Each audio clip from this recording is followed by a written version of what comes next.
Hello student, जैसा कि आप लोग जानते हैं यूपीएससी एक ऐसा एग्जाम है जिसमें तन मन और धन तीनों तरह से लगना पड़ता है। बट एक बात अप्लाई होती है कि मुश्किल नहीं है कुछ भी, अगर ठान लीजिए तो बच्चों ये एग्जाम ना बहुत इंजॉयबल है, जो सेकंडों में सब कुछ बदल देता है।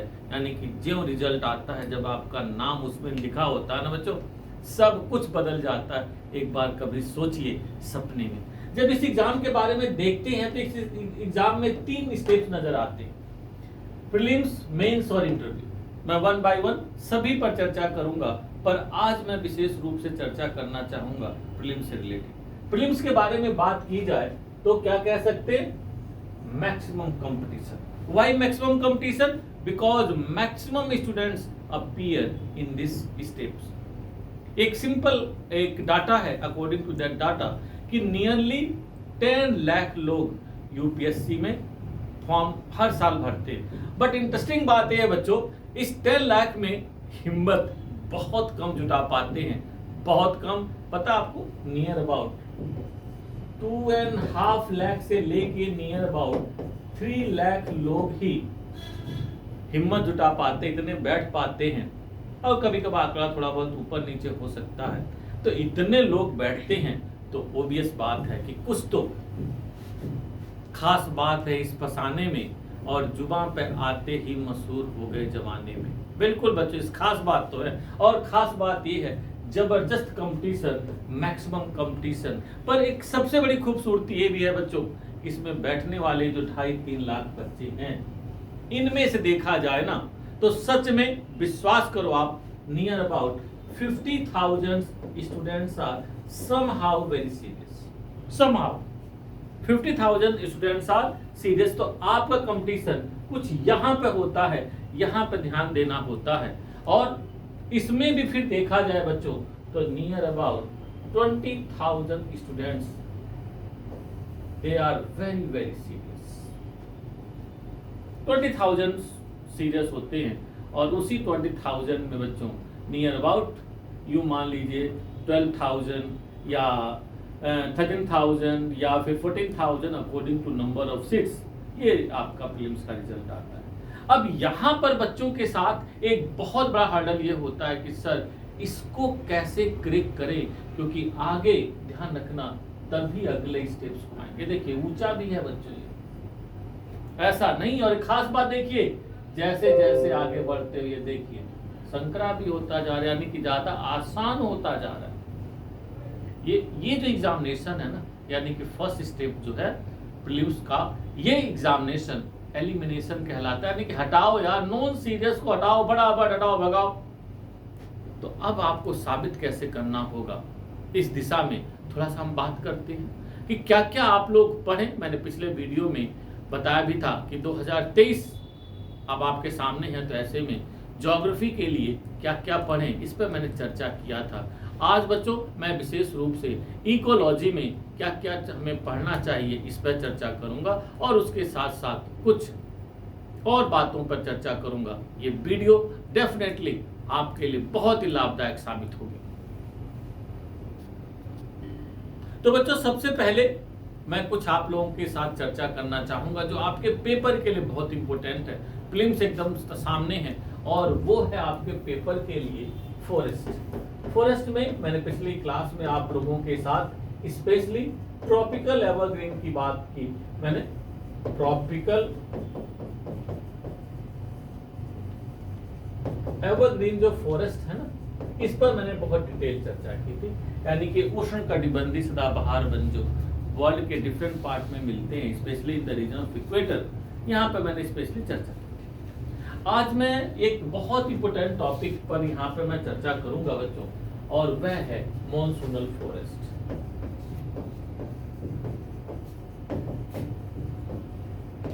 मॉनसूनल फॉरेस्ट, इस मॉनसूनल फॉरेस्ट को बच्चों डेसिडुअस फॉरेस्ट भी कहते हैं।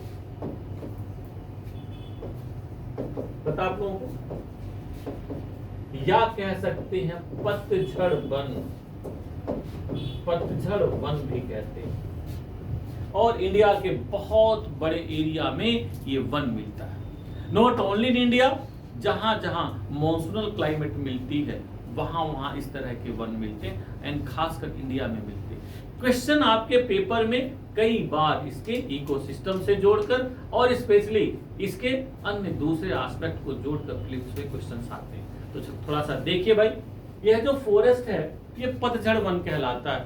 पतझड़ वन क्यों कहलाता है? तो बहुत सिंपल सी बात है कि जब महीना आता है फेब और मार्च का, तो ये वन एक साथ अपनी पत्तियों को शेड कर देते हैं, यानी कि लीफ शेडिंग एक साथ पूरे एरिया में, पूरे जंगल में एक साथ पत्तियां अगले 7, 8, 10 दिन में गिर जाएंगी। तो चूंकि पत्तियां एक साथ गिरती हैं इसीलिए कहलाते हैं पतझड़ वन। अब आप कहेंगे सर पत्ती क्यों गिर जाती हैं? अरे भाई थोड़ा सा समझो तो आप लोगों को एक बात समझ में आएगी कि इन वनों में वर्षा एक समय विशेष में होती है, because these are monsoonal climate. Monsoonal climate में आप लोग जानते हैं बारिश स्पेशली कब होती है? तो आप कह सकते हैं आप कह सकते हैं कि सिंपल सर जुलाई अगस्त में, सितंबर में 3-4 महीने ही बारिश होती है। तो ऐसे में उसके बाद बेचारे कैसे सरवाइव करेंगे? गर्मी आने वाली है और आप जानते हैं लीफ में स्टोमेटा होता है। स्टोमेटा पानी को बहुत ज्यादा वेस्टेज करता है। ऐसे में पुरानी पत्तियों में यह ज्यादा विकसित होता है। तो प्लांट की जड़ें कहती है अच्छा बेटा हम तो पानी ढूंढ ढूंढ के लाएं और तुम पानी खूब यूं ही बर्बाद करो, नहीं चलेगा, नहीं चलेगा। तो पत्तियां पानी की सप्लाई खींच देती हैं और एक साथ सारे पेड़ पौधे, एक साथ पूरे पेड़ के पत्तियां गिर जाती हैं। So they are known as deciduous forest या पतझड़ वन कहलाते हैं। कभी आप देखिए उसके बाद एकदम मुलायम सॉफ्ट सिल्की खूब सारे पत्ते एक साथ पूरे जंगल में आते हैं, बड़ा जबरदस्त नजारा होता है। इंडिया में जब देखेंगे तो ये फॉरेस्ट मेनली बच्चों झारखंड, उड़ीसा, छत्तीसगढ़, पूरे गंगा के मैदानी भागों में, स्पेशली बिहार, यूपी, आप कह सकते हैं एमपी में भी यह मिलता है मैदान, यह जो फॉरेस्ट है। इसके साथ साथ अनेक पार्ट में पेनिनसुला रीजन में यह काफी बड़े एरिया में मिलता है। और इन वनों की जब बात होती है तो इन वनों में प्लांट चूंकि ट्रीज, श्रब्स, बुशेस सभी तरह के, यानी कि यहाँ पे फॉरेस्ट मिलते हैं, ट्रीज में वेजिटेशन मिलती है। तो जैसे देखो ये ट्री हो गई है ना, इसके साथ साथ कहीं बीच बीच में श्रब्स, बुशेस वगैरह मिल गई है ना, ये देखो उसके साथ साथ ग्रासेस वगैरह भी मिल गई बच्चों। ये देखिए ग्रासेस वगैरह मिल गई। तो वेजिटेशंस की खूब भरमार होती है और प्रोडक्टिविटी इनकी भी काफी हाई होती है। याद करिए मैंने बताया भी था इकोसिस्टम में, इकोलॉजी में, कि इनकी भी प्रोडक्टिविटी काफी अच्छी होती है। वह नियर अबाउट 1000 से 1500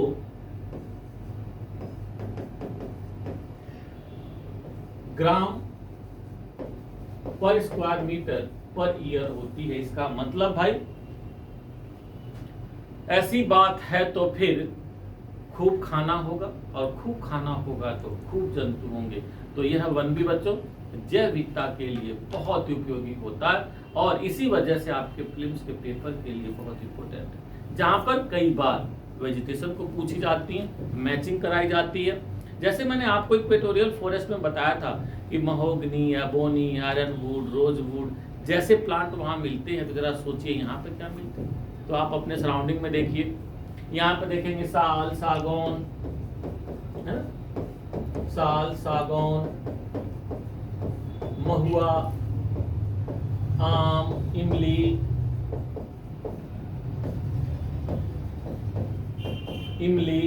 नीम, शीशम। देखा होगा बहुत सारे बच्चों ने ये सब, खासकर हिंदी बेल्ट के स्टूडेंट जो भी हैं है ना, उन्होंने ये सारे प्लांट्स को देखे होंगे। शीशम, महुआ, ये सभी खूब सारे प्लांट। जामुन कह सकते हो, यस जामुन भी मिलती है, खाए होंगे बचपन में आप लोगों ने है। तो ऐसे बहुत सारे यहाँ पर ट्रीज मिलते हैं और ये वन बहुत ही महत्वपूर्ण बच्चों होता है इकोनॉमिक दृष्टि से। यानी कि इनकी पत्तियां, जैसे अब देखो लीफ शेडिंग होगी तो कई एरिया में पत्तियों को, खासकर साल की पत्तियों को, सागौन की पत्तियों को इकट्ठा कर लिया जाता है, इसके पत्तल बनते हैं। आप लोगों ने बहुत सारे भोज वगैरह में ग्रामीण क्षेत्रों में देखा होगा पत्तल पर खाना खिलाया जाता है, दोना बनता है, पत्तल बनते हैं, मतलब जबरदस्त इकोलॉजी और ह्यूमन का देखो कॉम्बिनेशन है, जिसमें कितना इको फ्रेंडली प्रोडक्ट वो बना हुआ था, हमारी कल्चर का पार्ट था, आज भी बहुत से एरिया में फॉलो होता है। और मैं कहता हूं कि उसको बढ़ावा दिया जाना चाहिए, पत्तल आदि को बढ़ावा दिया जाना चाहिए, क्योंकि ज़्यादा इको फ्रेंडली है ना। तो ऐसे में हम कह सकते हैं कि यहाँ पर बहुत सारे फॉरेस्ट प्रोडक्ट यानी कि वनो उत्पाद प्राप्त होते हैं, पत्तियां, साल, सागौन की पत्तियां पत्तल में। तो वहीं पर बच्चों एक और है, जैसे आपने देखा होगा टीक की पत्ती, टीक की नहीं, वो जिसका बीड़ी बनती है, तेंदू पत्ता। तेंदू पत्ते की कभी आपने देखा होगा एमपी वगैरह में बहुत अधिक, छत्तीसगढ़ के एरिया में वो प्राप्त होता है। और इसीलिए देखो हमारे भारत में कितना बीड़ी महत्वपूर्ण है, पॉपुलर है। इस पर आपको जबरदस्त गाने मिलते हैं कि बीड़ी जला ले जिगर में से पिया, जिगर में बड़ी आग है, सुना होगा। तो भैया ये पेपर के लिए भी बड़ा आग है इसी से फॉरेस्ट में। तो यहाँ पर इस रूप में फिर इसमें लाख मिलते हैं। तो इसीलिए देखो एक आप लोग ध्यान रखिएगा, सेंट्रल लाख रिसर्च इंस्टीट्यूट जो है बच्चों, सेंट्रल लाख रिसर्च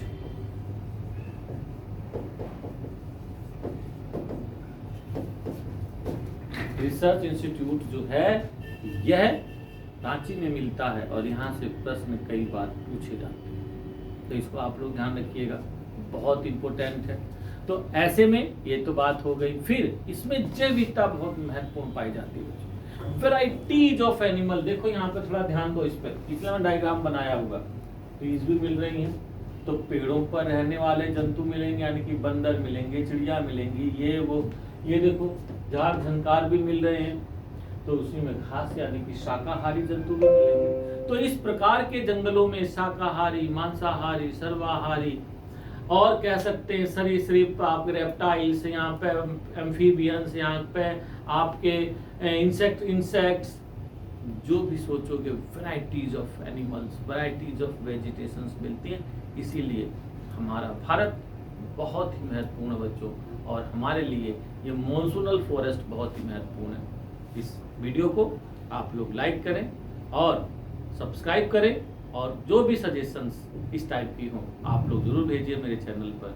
आप लोगों का हमेशा स्वागत है। थैंक यू वेरी मच, बहुत सारी शुभकामनाएं।